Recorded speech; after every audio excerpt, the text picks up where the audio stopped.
নির্বাচনকে ঘিরে ইতোমধ্যে পোশাক কারখানাগুলোতে ৩ দিনের ছুটি দিয়েছে সরকার।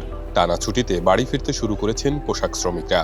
তবে পরিবহন সংকটের কারণে বেশ বিড়ম্বনা পোহাতে হচ্ছে, আর এই সুযোগে বাড়তি ভাড়া আদায়েরও অভিযোগ উঠেছে পরিবহনগুলোর বিরুদ্ধে।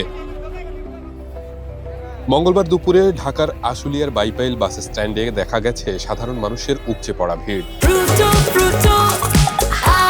প্রাণ ফ্রুটো, সময় অসময় ফ্রুটোময়। গতকালের চেয়ে গাড়ির চাপ একটু বেশি থাকলেও দেখা গেছে যাত্রীদের জনসমাগম। এদিকে ভাড়া বেশি হওয়ায় ক্ষোভ প্রকাশ করেছেন যাত্রীরা। এই পাচ্ছি না, ভাড়া অতিরিক্ত ভাড়া বেশি, যেটা বলার মতো না। এখান থেকে যেখানে আমরা যাব, সে গাড়ি এখনো দেখিনি যে গাইবান্ধা যাবো, কিন্তু বগুড়া সাইড মাথা টিকিট কাটছি, গাড়ি 800 টাকা টিকিট, ভাড়া 250-300 টাকা। কালকে রাতে আইছিলাম, রাতে ঘুরে গেছি, আজকে সকাল 8টা বাজে যাচ্ছি, এখনো গাড়ি পাই না। গাড়ি পাইলে বলে 200 টাকার ভাড়া 800 নিবে, 1000 নিবে, আমরা যাইতে পারতেছি না। আমরা তো নিজের জন্য যাইতেছি না, আমরা যাইতেছি ভোট দেওয়ার জন্য।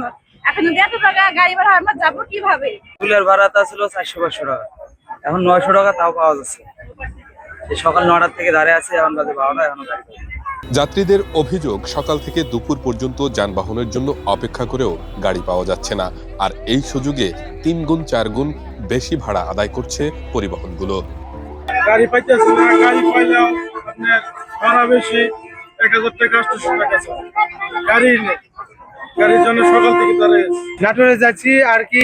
আজকে প্রচুর জ্যাম, ভাড়াও বেশি অতিরিক্ত, যেটা নির্ধারিত ভাড়া সেটাতেও অতিরিক্ত ভাড়া আরো বেশি। বাস একেবারে পাওয়া যেতেছে না, ভাড়া 580 টাকা, আর ওখানে ভাড়া নিতে চান 1000 টাকা। সকাল 6টার না এই জায়গায় দাঁড়াই রয়েছি, গাড়ি প্রথম পাইলামই না, পাইলাম 1700, কম যাবো না।